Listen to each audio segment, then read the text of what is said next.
Hey guys, you're watching the African Millennials. Welcome back to our channel. And today we're going to talk about what we're thankful for and some lows and highs in our lives. So the first question is, what are some of the highlights of the year for you guys? Let's see. Honestly, you know what I'm saying? I'm gonna say the whole year overall was a highlight. You know what I'm saying?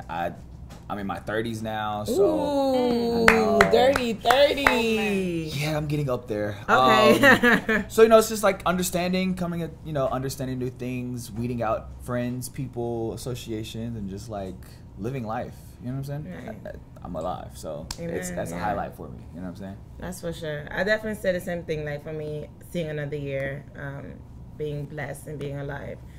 I got a good highlight. Being on the African Millennials. Yeah, continuing the African Millennials, having some people like it, the Shade Room posting it, and so many other blogs talking about it. Like that's definitely the highlight for That was lit. Yeah, Shout out, sure. you know what I'm saying? Appreciate you. For you, Shabazz.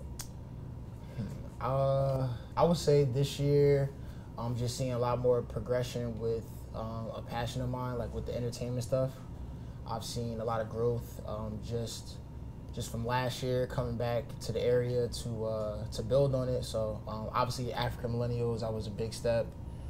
Doing this work and being able to get on a platform, and just watching my growth from doing a lot of extra work to finally an agency I've been chasing for a year finally started to work with me, and I actually did my first commercial. Ooh, and nice. For a really big campaign that'll be on for check it out soon, one of the NFL Sundays. NFL money. Yeah. Oh shit! It's not NFL money, but it was just a big step just to be able to just be a part of it. Yeah, be a part of that production. Actually, get some lines. So it'll be coming out soon, so people could look out for that. And then just continuing to work. So I would say that was just a big step for me this year. It's funny because I see you a lot, like reposted on my like on Instagram and on Twitter. Like you always pop up, and it's just funny. But that's what's up. I'm trying, and you famous, so that's good. Oh, okay. She shut it down real quick. But I think for me, I had a lot of highlights. I was able to kind of pursue my passion with traveling and stuff. I went to Bali. I went to, where did I go? I went so many places this year. I went to Bali. I went to Bermuda. I went to, did I go to London? Yeah, I went to London. Passport just full. Yeah, crazy, like crazy. And my business, my clothing business turned 1 year in August. Yeah. So it's just, because, a lot of people start stuff and then they just stop after a couple months, but still it's growing and it's getting bigger and bigger and bigger, and I just thank God. That's what's up. Yeah. So I hope you guys had a great year as well. Speaking about highlights, what are some of the lowlights? With every high, there's always a low. So what was some of the things that kind of got you down and just wasn't your moment? I'll go last. You go last. I would say for me, it was a lot of. I would say the big lowlights would be like, I found out a lot about myself, and through it, I realized how much self-inflicted damage I feel like I've caused my own self, especially like I said, as much as I've been trying with my passion, I feel like it's something that I could have done years ago, and I feel like it takes a lot to bet on yourself. And the reason why I would call that realization a low point is because I realized how much time I went into a direction that I knew all along wasn't for me, but I allowed people to kind of tell me what it was, just going to school. Had the same weight, same structure. I went to school for my bachelor's, I got my master's, and I have a job in finance. And for years, even when I was in college, I knew I didn't want to do that. But it's when you tell people sometimes what you're thinking, if it's not in the direct mold of structure and what's right, they automatically go against you. And sometimes you realize that I've found to realize that the most toxic person in my life is myself, because I held myself back by not betting on myself and not wanting to do those things. So Yeah, just earlier in the year or like through this journey, it was just realizing like I had to start from square one, and it's scary, you know, sometimes when you've been doing things for years or going through a certain rhythm to realize like I'm at starting point number one. And so just to see that I'm out of the starting blocks and doing things is just that, you know, blessing to be able to reflect and be able to just live through those. Yeah.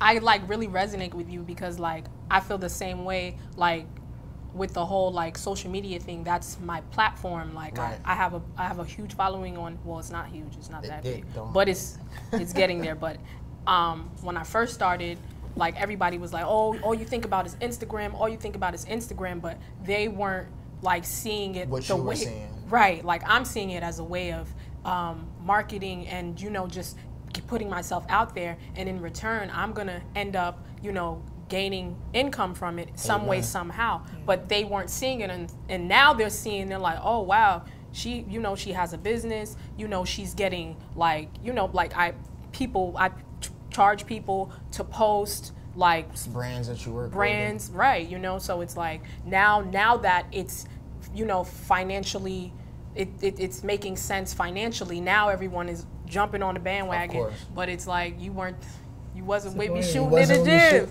Yeah, you know, that's a big point, because it's like it never makes sense to people until it becomes lucrative to you, or until they see or they try to copy it. They want to do it for themselves. You know, Instagram is a great example. And even with parents, like my your mom, parents are the biggest people that tell you. Crazy. My mom was like, "Why are you buying all these clothes? And why are you doing this? And why are you doing this?" And then like when she's seeing me, like, you know, mailing out 100 orders at a time, she's like, oh wow, you're actually doing this. Like now she's talking about, oh, when you gonna open a store front, and I'm like, oh yeah right.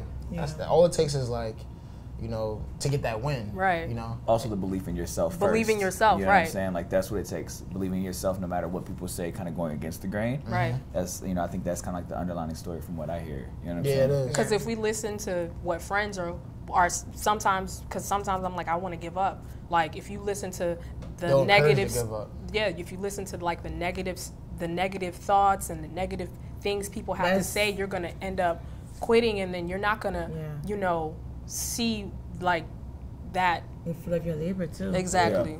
Yeah, I agree. Like I could relate to that, you know, to some extent. But I would say for me, like one of my low lights this year, was based around death. I lost 2 family members, and sorry for the loss. That's crazy. Yeah, sorry about that. And the close one of mine committed suicide. Wow. So like that was so crazy, because it all happened around the same month. And you know they always say like you lose like 3 people in your life, and bad things happen in threes. Right, but I don't know. For me, it was very like shocking and like depressing, and I didn't realize that it was so toxic, because I'm someone, I don't like to show my vulnerability. I don't like being called weak or people like having sympathy for me. So having that, like I was really in a shell, and I really shut down completely. And you know, in the I don't want to say the African community or the Black community, but like we are not known for being the most have sympathy when something like this happens. You know, or like you know what? Or even communication. Like I really didn't talk to my mom when you don't know how to, because it's something that we're raised to like hold your feelings in and be tough. And don't let anybody else see you struggle. Like that's something our community says. My mom didn't know how to speak to we just acted like it didn't happen, and it was this weird silence in the house. It was very uncomfortable, and I really isolated myself and found myself like being depressed and then using antidepressant and not communicating with friends until some friends actually from the cast like reached out and was telling me like, yo, I'm seeing you being distant. Like Bridget's one of them, you know, and she definitely like texts me and called me, and we talk a little bit, and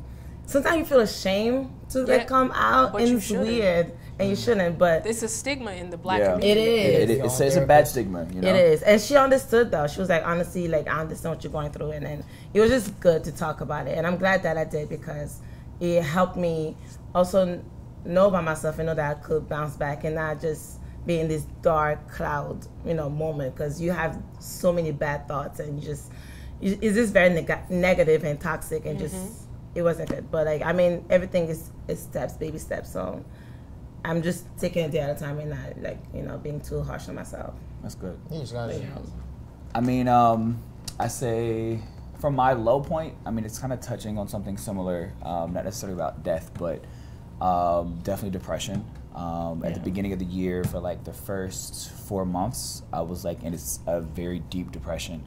I didn't have a job, almost got evicted, and it was really a time that was like a self-reflection of me, because it's like I've never had a 9-to-5 for the past 5 years, and I had to really get up and be like, all right, I have to work for somebody else now, and it made me feel some type of way because I couldn't live for my passion. It's something that I've been doing for so long, and all of a sudden, like, you're hit with, okay, I don't have a job, the relationship's not working out, now I've got bills, I'm about to get kicked out of the house. Like, it's so many things going on in your mind, and like you just constantly think on yourself, okay, what did I do to deserve this? Or and you kind of hit that point where it's like you feel stuck, you don't know how to get out of it. And for me, it was the exact opposite. Like, I started seeing who my real friends were. I started seeing that I needed to be by myself to figure out who I was as a person.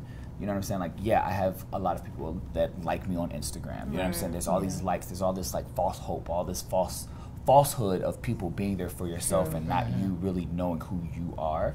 And so for me, that was a realization. So it's kind of a high and a low, but the low was really me being by myself with no one there, but also understanding myself and being like, all right, you can get yourself out of this.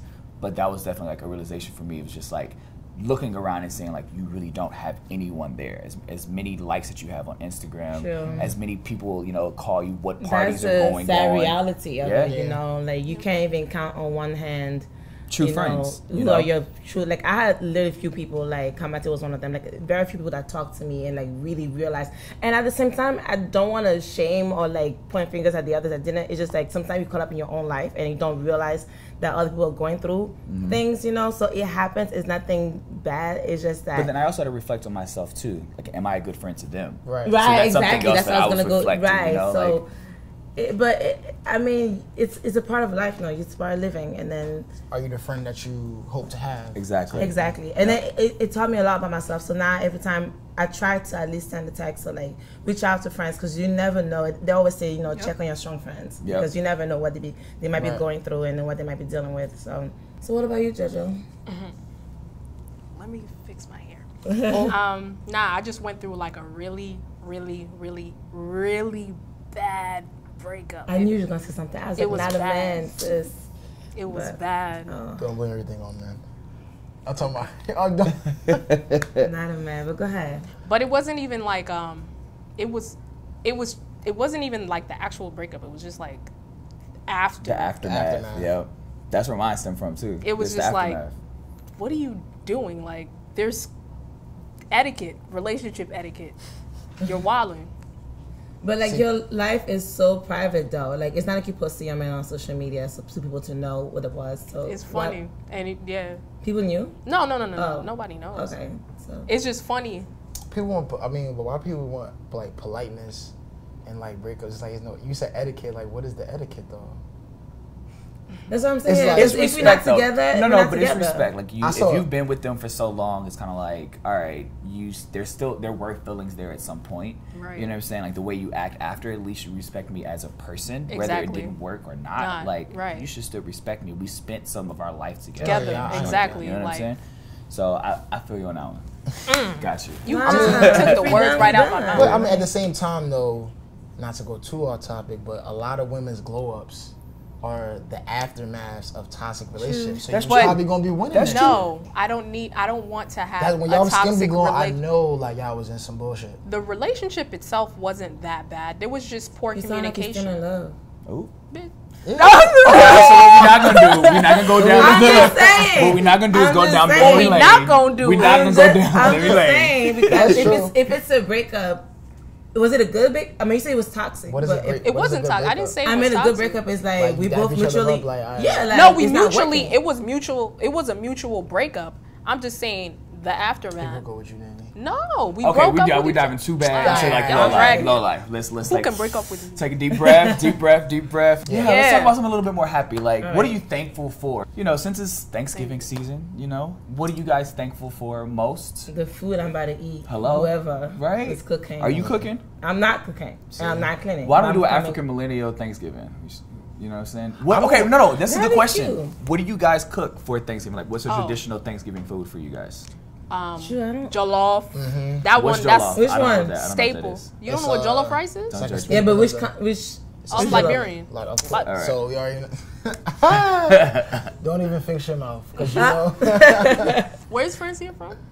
Originally from Congo.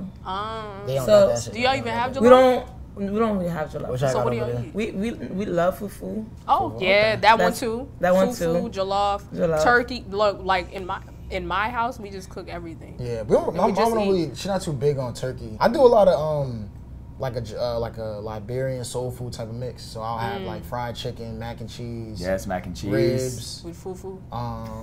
Yeah, but I kind of like I'll be right on that, because I know like when the Liberians come over, they all want to gather around African food. So I'll be right in on the Americanized food. Like, let me get right here and start picking through. And then after that, once you take that nap. So my mom cooks real early in the day. You always got to take a nap. You get that 2 to 4 window. You get full. Take that nap. Get and that then it's time to hit up everybody, cousins. Now you come through with your to-go plates and your foil wrap, and you just car hop everywhere. I mean, honestly, you know, I'm super Americanized, so I'm the basic. You know what I'm saying? Turkey. Your parents are too? Yeah. Oh wow. Yeah. So turkey, gravy, stuffing, cranberry sauce. Now we get real southern and we do chitlins. I love me some chitlins with some hot sauce and vinegar. I'm sorry. You know what I'm saying?